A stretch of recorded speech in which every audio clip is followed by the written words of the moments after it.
Mr. Chairman, ang nabanggit po dito ay 195 officers were dismissed over the 6-year period. Ang tanong ko po, Mr. President, bakit ngayon nyo lang po ipagkakaloob yung 1 million samantalang na-dismiss na po ito pong 195 officers? I do not have the records.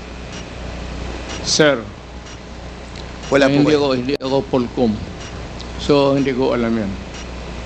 But being the former president, sir, you have this I know that capacity. some policemen were dismissed. Because it was promised by you that you will, sabi niyo po ay sagot niyo silang lahat. But unfortunately, ito po nga po, nakita po natin, nagre-react na po ang PNP. And ang feeling po nila ay they were left alone, Well, Mr. President. if you're citing the records, then I would admit it. Na yun, totoo yan. Yes, I agree with that. Walang problema. Sinabi mo eh.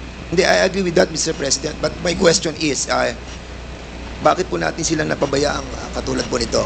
Sagot niyo po sila. Pero 195 man na-dismissed, 398 cops facing dismissal, 1,286 dead, at yung iba po ay wounded. Were we able to help them, Mr. President? Well, alam mo, sir, if you work for a government, there are rules to be followed. It is not just because you are a policeman that you're always correct. It is not safe to say that you are a mayor that you are always correct, that you rule the city by your own. Maraming nagkakamali, and there must be a reason for their dismissal.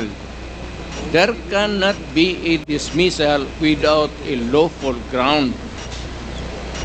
Kung napaalis yan, sir, meron talagang kasalanan.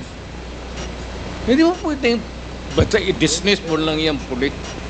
But Mr. President, you Pero ako, pro-police talaga ako. Yes. Pinoprotektahan ko talaga ang police. I understand, Mr. President. But you made the promise, Mr. President, that sagot nyo sila. Sagot ko. And yun po ang problema natin, Mr. President, Mr. Chairman, that after 6 years, ngayon lang po tayo magbibigay ng tulong para po sa kanila. Hindi. The record will show, Mr. President. Hindi mo, yan ang record. Hindi, walang record ng bigas, pati pera, No, Mr. President. binigay ko What sa I'm trying to pamilya say, nila. the record will show that wala pong tulong natanggap ang lahat ng ito. Hindi po ako nagsasalita nito, Mr. President. Ang nagsasalita po nito ay si Chief PNP Marbil. Alam mo si Marvin, you remind him, hindi nakalista yung mga bigas na binigay ko sa mga pamilya ng polis, pera, enrollment ng mga bata. Hindi nakalista dyan. You Mr. remind that Marbil to Mr. President, use your... ang binabanggit po natin dito ay tulong na legal. Huwag kang maniwala dyan kay Marbil. Maniwala ka dyan. Okay, we will be... but, sige po, punta po tayo sa susunod, Mr. President. Mr. President, Mr. Chairman, I would like to show a video. And later I'll be asking the former President to answer some queries from this representation. Hindi, sir, So, sandali lang. Yes, I'm sir. not trying to be smart, Alec. I'm sorry if I'm overdoing. Hindi, it's okay po, Mr. President. No problem po. It's not really, hindi ko sinasadya yan. Opo. I respect I was once a member of Congress. Medyo emotional lang kasi ako basta sa crime na talagang galit ako sa kriminal. We understand that po, Mr. President. Mr. Chairman, Mr. President, will you confirm that the Office of the President humingi po ng mataas na budget para po sa reward system? Sir, can you kindly use the mic, please? Will you kindly use the mic, please? That's correct. So, You have to spend money for operations, for intelligence.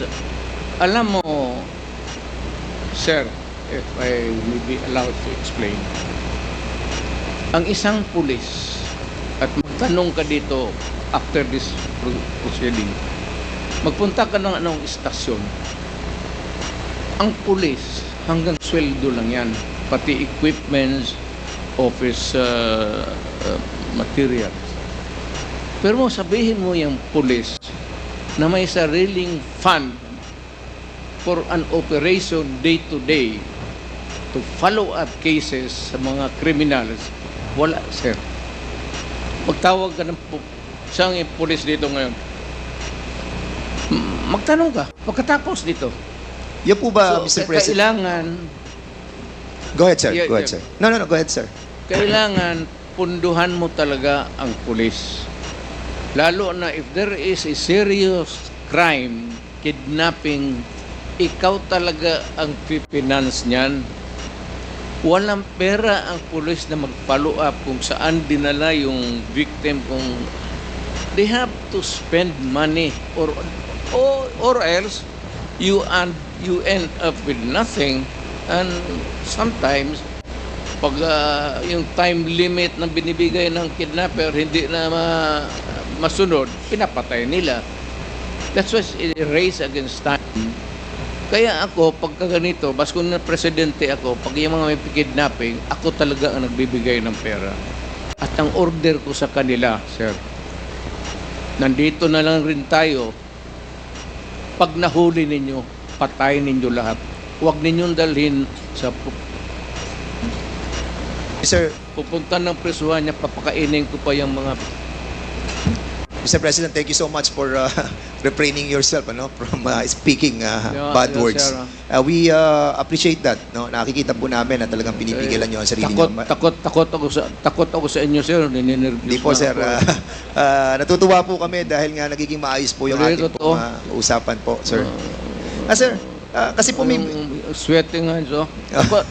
Takot talaga ako sa inyo. Kami rin po, malamig din po kamay namin dahil Mr. President, medyo nabanggit din po dito ni Gerald Bato during that time that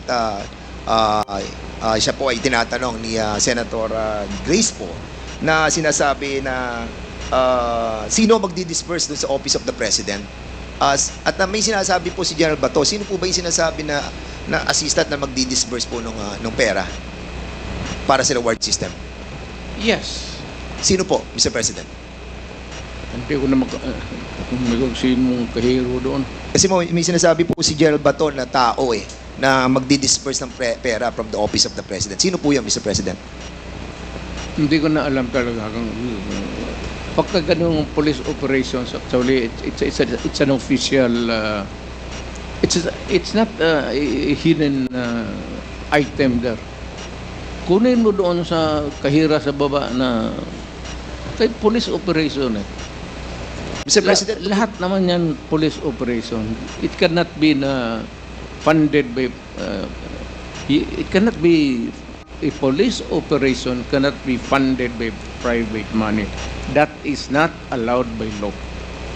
pero during the time that you were, during one of your interview, Mr. President, I still remember that you have mentioned that yung pong pera na galing po sa donation ng inyong pong campaign funds will be utilized for the reward system. You mentioned that and I saw the video. And that's a private money, Mr. President. Yes, pero galing sa akin.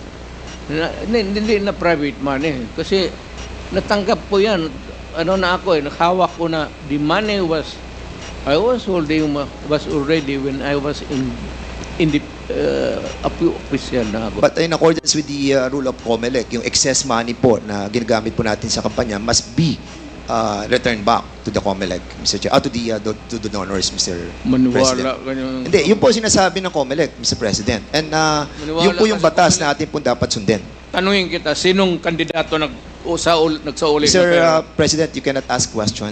We will be the one asking question. That's why I said Kasi po kami po, pag nakakatanggap because po, it Mr. President, I is still have the floor. incongruous. Mr. President, kasi po ako, pag nakakatanggap, kakaunti lang po yung nabibigay sa ating donation. So, kulang na kulang pa po. And we believe that you have mentioned that excess money was utilized for the reward system. Is this true, Mr. Public President? interest, to protect public interest. Kaya nga po, Mr. President, Yes. na-utilize po yun. Yung sa, Yes, correct. Thank you, Mr. President. Mr. President, binanggit po natin, isa sa mga pronouncement din po ninyo, that in no matter, sabi niyo po, that you won't apologize to the thousands of people who died and who died and families who suffered because it is your belief that it's worth killing drug addicts and pushers. Dahil nga sa sinabi nyo rin yung don't destroy my country because I will kill you. Nabanggit nyo po ito, Mr. Yes. President. And Correct. would you also agree with me, Mr. President, that there are so many forms and ways how to destroy a country? Again, sir? There's a lot of ways to destroy our country. Is it correct? There's a lot of ways, Mr. President. Maraming paraan para wasakin po ang ating bansa. Oh, of course. 'Di ba? Hindi lamang po ang pagsugpo sa illegal drugs. As a Yes. matter of fact, Mr. President, Rebellion. yes, correct. Yung pong tinatawag po nating economic saboteurs, yung pong mga sumisira ng ating kalikasan, Correct. yung mga nagpapasok ng mga illegal, yung mga smuggling sa ating pong mga costume, yung pong mga droga na pinapasok, yung mga illegal na bigas, yung pong mga asukal at iba pa. And at the same time, Mr. Chairman, yung corruption also. And at the same time, Mr. Chairman, ito pong tinatawag nating conniving with the different enemies. These are forms and elements in destroying our country. Mr. President, your pronouncement that don't destroy my country cause I will kill you. Does this pertains to all of these elements, Mr. Hindi naman. Sir, I was really particularly worried because yung droga kasi ang target yung mga bata. Hindi tayo. Ang droga na distribute dyan sa mga high school, dyan sa mga ano, kung ang next generation ng Pilipino puro durog, puro bangag, at marami nakikita mo dito, mga opisyal natin sa gobyerno, nakikita mo mga bangag. Alam mo na kung sino ang bangag. Tinatawag nila. Kaya ako, sir, I'm just being, well, I was being a father of the city. But talagang galit ako sa kriminal. Yes. And would you Naggalit ako sa kriminal. And would you agree with me, Mr. President, that doon po sa inyong war on drugs, yung mga reported, majority of those that were reported killed on war on drugs, were not really all drug addicts and pushers? Would you agree with me? Well, because some of those who are really Collateral. in trafficking are not marunong eh. Those in trafficking sa drugs, may utak yun. Yun sila ang nag-traffic ng drugs. And they avoid taking drugs because alam nila na kung malulong sila sa droga, hindi na nila magamit yung utak nila. Mr. Kaya, President, yung yes. sinabi nila na hindi lahat drogista, tama yun. Yung Pero ito po ay mga collateral damage. Sabi nga po, shit happens eh. Di ba? Sabi ni Gerald Bato. So, if ever that meron pong collateral damage, meron pong mga shit happens, will you consider this as a failure of the war on drugs? Hindi, sir. I would say that it was a maybe unnecessary death, but a collateral damage is recognized, if not, hindi naman sinasadya eh. Kaya yung in one drug den doon sa Davao City, 4 na Chinese, pinatay ko talaga. Ang problema, may tinamaan na 2 yung nagluluto. Pero yung 4 na in-check na Mr. Chair- talagang pinatay ko. Sinadya ko talang patmatayin. Mr. Chairman, Mr. President, is that a Admission, yes. admission that you Oo. killed them? Lumaban po sila? Or pinatay nyo silang walang laban? Sinabi ko sa kanila, Hindi, sir, Mr. President, pinatay nyo po ba siya ng walang laban or lumalaban po sila? hindi, lumalaban. Kasi, So- kasi pag raid, siyempre, agawan ng kung anong mapupulot nila, lumalaban, pero I would say that hindi naman lahat malaban na mayroong tit for tat. Meaning to say, kung may M16 yung police, may M16 sila. That would be an impossible. senaryo. Pero kung lumaban, pasensya tayo. Ako sinabi ko, no mayor ako, do not do it. Do not do it because I will kill you.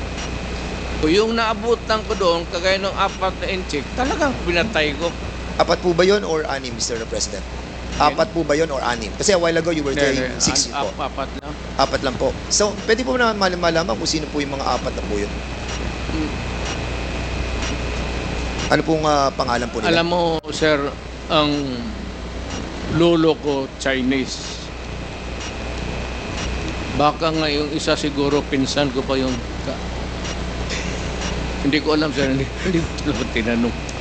Natawa naman ako doon, Mr. President. Kaya dito, ang lolo ko Chinese, eh. Lam ang lolo ko.